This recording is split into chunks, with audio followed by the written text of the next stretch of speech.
The wake-up call that changed everything. I was 63 when my doctor gave me news that stopped me cold.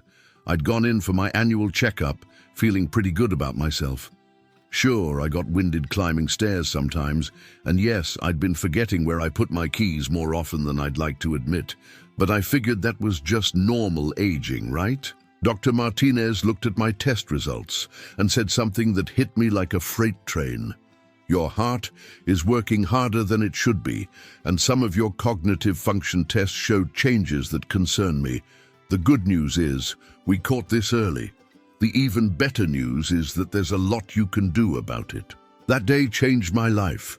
Not because I was facing some terrible diagnosis, I wasn't, but because I realized I'd been coasting, assuming that getting older meant accepting decline. I'd been treating my heart and my mind like they were old cars that just needed to run a little longer, instead of treating them like the remarkable organs they are that could actually get stronger and sharper with the right care. Maybe you've had your own wake-up call. Maybe it was a chest pain that sent you to the emergency room, or a moment when you couldn't remember your neighbor's name, or just looking in the mirror and realizing you didn't recognize the tired person staring back at you. Or maybe you haven't had that moment yet, but you can feel it coming, that sense that your body and mind aren't quite keeping up with your spirit. Here's what I want you to know. What happens to your heart and mind after 60 isn't just a matter of luck or genetics. Yes, those things matter, but they're not the whole story, not even close. The choices you make every single day, what you eat, how you move, how you think, how you connect with others, these choices have more power over your future than you might imagine. I spent the first few months after that doctor's visit reading everything I could get my hands on about heart health and brain health after 60. And what I discovered amazed me. The human heart and brain are incredibly adaptable, even in our 60s, 70s, and beyond. But they need the right kind of care, and most of us have never been taught what that looks like. Let me tell you about my neighbor Eleanor. She's 72 now, but 5 years ago, she was a different person. She'd had a mild heart attack at 67, nothing major, but it scared her. Her memory was getting fuzzy, she was tired all the time, and she told me she felt like she was just waiting to get worse. Eleanor made a decision that day in the hospital. She wasn't going to just accept decline, she was going to fight for her health. Today, Eleanor has more energy than people half her age. Her memory is sharp, her heart is strong, and she just got back from hiking the Grand Canyon with her grandchildren. At 72, what Eleanor understood, and what I learned from my own experience, is that your heart and mind are connected in ways that most people don't realize. When you strengthen one, you strengthen the other. When you neglect one, you compromise both. And the beautiful thing is, it's never too late to start taking better care of both. Your heart isn't just a pump that moves blood around your body. It's the engine that delivers oxygen and nutrients to every cell, including the billions of cells in your brain. When your heart is working efficiently, your brain gets the fuel it needs to stay sharp, focused, and healthy. When your heart struggles, your brain struggles too. But here's what really opened my eyes. Your mind affects your heart just as much as your heart affects your mind. Stress, loneliness, depression, and anxiety don't just make you feel bad, they actually damage your heart. Positive emotions, social connections, mental challenges, and a sense of purpose don't just make you feel good. They actually strengthen your cardiovascular system.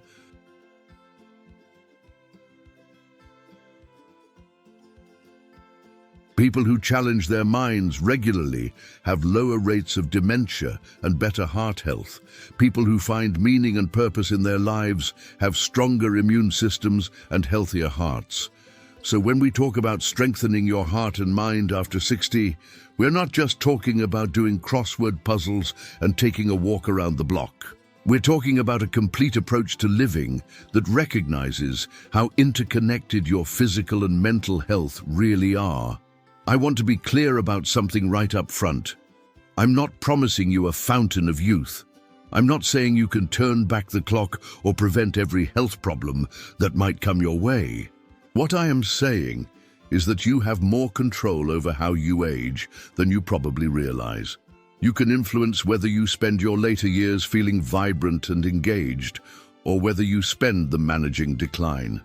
The difference often comes down to understanding what your heart and mind need to stay strong, and then making the daily choices that support that strength. It's not about dramatic changes or expensive treatments or miracle supplements.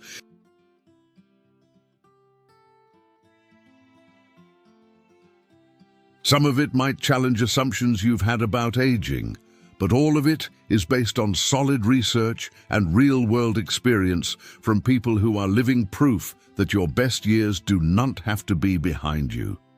Because here's the truth: 60 isn't the beginning of the end. It can be the beginning of the best chapter of your life if you know how to write it.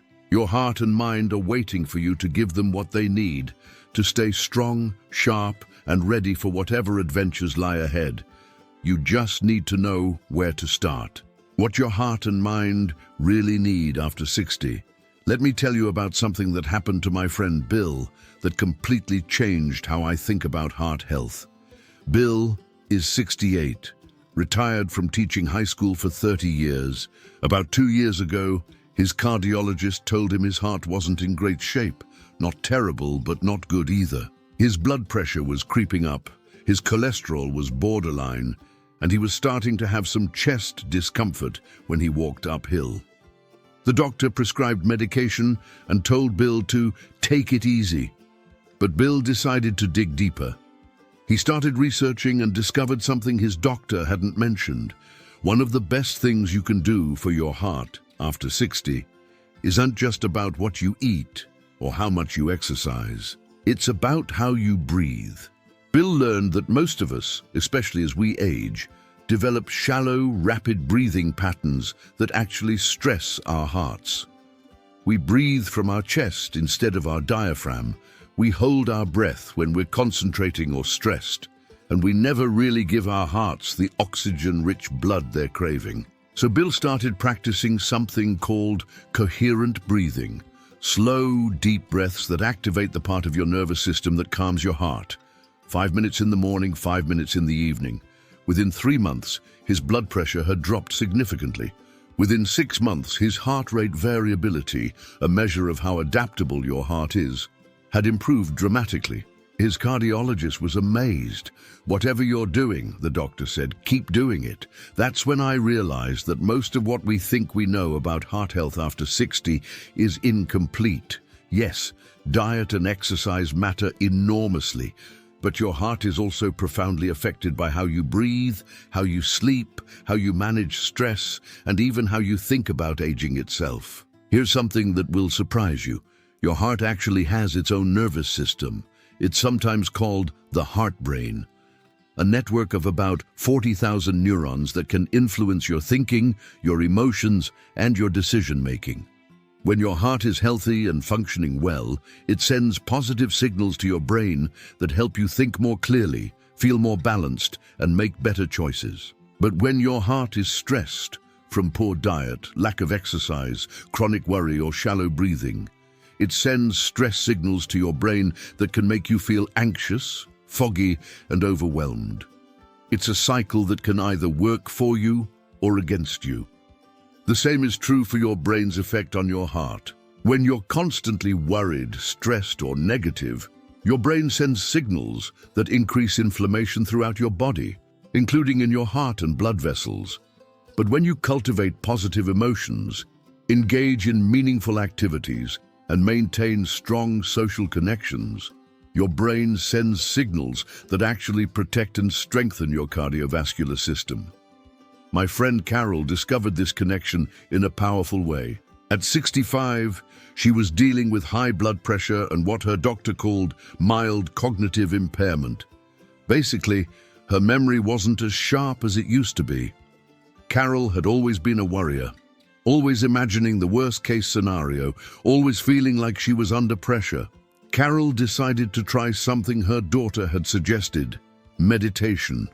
Not the complicated kind you might imagine, but simple mindfulness practices. 10 minutes a day of focusing on her breath, noticing her thoughts without judging them, and practicing gratitude for 3 things in her life. Within a year, Carol's blood pressure had normalized, and her cognitive tests showed significant improvement. But more importantly, she told me, she felt like herself again. I didn't realize how much my constant worrying was affecting my physical health, she said. When I learned to calm my mind, my body followed. This is what I mean when I say your heart and mind are connected. They're not separate systems that happen to live in the same body. They're partners in your health, constantly communicating with each other, constantly influencing each other. So what do they actually need to stay strong after 60? Let me share what I've learned from my own experience and from watching friends and neighbors who are thriving in their later years. First, they need movement, but not the kind you might think. Yes, traditional exercise is important, but your heart and brain also benefit from what researchers call incidental activity, the movement you get from gardening, playing with grandchildren, walking through a museum, dancing in your living room. The key is regularity and enjoyment, not intensity. Your brain, in particular, loves novel movement. Learning new physical skills, whether it's Tai Chi, ballroom dancing, or even just taking different routes on your daily walk, creates new neural pathways that keep your mind sharp and flexible. Second, they need the right fuel. I'm not talking about complicated diets or expensive supplements. I'm talking about foods that reduce inflammation and support brain function. Foods like fatty fish, leafy greens, berries, nuts, and olive oil. But here's the key. It's not just what you eat, it's how you eat. Eating slowly, mindfully, and socially provides benefits that go beyond nutrition. Third, they need quality sleep. After 60, sleep becomes even more critical for both heart and brain health. During deep sleep, your brain literally washes away toxins that can contribute to dementia. Your heart rate and blood pressure drop, giving your cardiovascular system a chance to recover and repair. Fourth, they need challenge. Your brain needs to be stretched and stimulated to stay strong. But it's not just about crossword puzzles or Sudoku. Your brain thrives on learning new skills, having meaningful conversations, solving real problems, and engaging with complex ideas. Your heart needs challenge too, not just physical challenge from exercise, but emotional challenge from engaging with life, from caring about things that matter, from staying connected to your community. Finally, and this might be the most important thing, they need connection. Loneliness is as dangerous for your heart as smoking or high blood pressure. Social isolation affects your brain's ability to function properly, but meaningful relationships with family, friends, neighbors, or community members literally strengthen both your heart and your mind. The beautiful thing about all of this is that when you take care of one, you automatically take care of the other. When you strengthen your heart through gentle exercise and good nutrition, you're also improving blood flow to your brain. When you challenge your mind with new learning and social connections, you're also reducing stress on your heart. Your daily plan for a stronger future. Now let me share something practical with you, a daily routine that has transformed not just my own health, but the health of several friends who decided to take control of their heart and mind wellness after 60. This isn't complicated, it doesn't require expensive equipment or memberships, and it doesn't take over your whole day, but it works. I call it my morning foundation routine, and it takes about 20 minutes. Every morning, before I check my phone or turn on the news or start worrying about my day, I do 4 simple things that set my heart and mind up for success. First, I spend 5 minutes on breathing. I sit comfortably, place one hand on my chest and one on my belly, and practice breathing slowly and deeply so that the hand on my belly moves more than the hand on my chest. I breathe in for 4 counts, hold for 4 counts, breathe out for 6 counts. This simple practice immediately shifts my nervous system from stress mode to calm mode, and it gives my heart the oxygen-rich blood it craves. Second, I spend 5 minutes on gratitude. I think of 3 specific things I'm grateful for, and I really focus on why I'm grateful for them. Not just, I'm grateful for my family, but I'm grateful for the way my granddaughter's eyes light up when she sees me, and how that makes me feel needed and loved. This practice literally changes your brain chemistry and reduces inflammation throughout your body. Third, I spend 5 minutes on gentle movement. Sometimes it's stretching, sometimes it's walking around my yard, sometimes it's dancing to an old song I love. The key is that it's enjoyable movement that gets my blood flowing and wakes up my muscles. Finally, I spend 5 minutes setting an intention for the day. Not a to-do list, but an intention about how I want to show up in the world. Maybe it's, I want to be patient with myself today, or I want to really listen when people talk to me, or I want to notice beauty in ordinary moments. This 20-minute routine has become the foundation of everything else I do for my health. It calms my nervous system, strengthens my heart, sharpens my mind, and connects me to what matters most. But the real magic happens throughout the rest of the day, in the small choices that either support or undermine what I've built in those morning minutes. For my heart, I've learned that consistency matters more than intensity. I aim for 30 minutes of movement every day, but it might be 10 minutes of gardening, 10 minutes of walking, and 10 minutes of playing with my dog. I eat fish twice a week, have a handful of nuts most days, and I've made peace with the fact that perfection isn't the goal, progress is. I've also learned to pay attention to my stress levels throughout the day. When I notice my shoulders tensing up, or my breathing getting shallow, or my mind racing with worry, I take 3 deep breaths and ask myself, what does my heart need right now? Sometimes it needs me to step away from whatever's stressing me. Sometimes it needs me to call a friend. Sometimes it just needs me to slow down. For my brain, I've discovered that novelty is like vitamins. I try to do something new or different every day, even if it's small. Maybe I take a different route to the grocery store, or try a new recipe, or have a conversation with someone I don't know well. I read books that challenge my thinking, not just books that confirm what I already believe. I play games that require strategy, not just games that pass time. But here's what I've found most powerful. I've started viewing my daily activities as opportunities to strengthen both my heart and mind simultaneously. When I garden, I'm not just getting physical exercise, I'm also practicing mindfulness, solving problems, and connecting with nature. When I cook, I'm not just preparing food, I'm also being creative, following complex instructions and showing love for myself and others. When I spend time with friends or family, I'm not just socializing. I'm also reducing stress hormones, boosting my immune system, and keeping my mind engaged with different perspectives and ideas. I want to share one more thing that's been crucial for me. I've learned to think of setbacks as information, not failures. There are days when I don't do my morning routine, when I eat poorly, when I'm sedentary, when I'm stressed or negative.